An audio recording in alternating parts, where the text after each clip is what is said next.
Najua siku hizi wanawake wenye ndevu, wenye chunusi,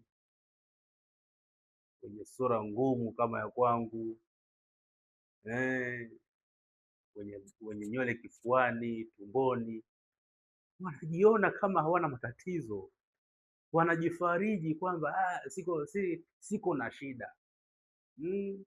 Ndugu mwanamke, kama una ndevu, chunusi na vitu vingine vya kiume, jua una wanaume ndani yako, yaani una vichocheo vya kiume vimezidi katika mwili wako.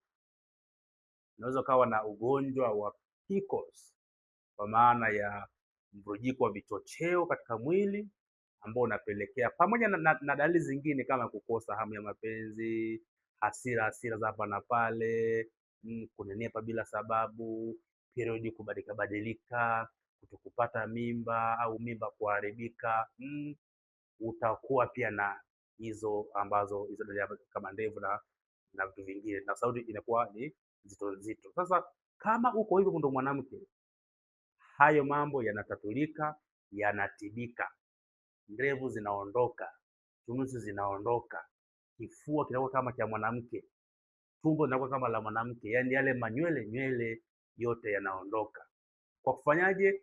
Kwa kumuona daktari anayeelewa mambo, akufanyie vipimo vya uzazi, angalie ni homoni zipi, ni vichocheo vipi vimebadilika, na baada ya hapo utatibiwa.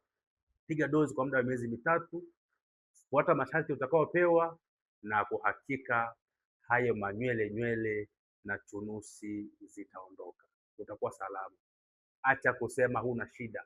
Una shida kubwa kama una ndevu, kama una chunusi. Nenda kafanye vipimo.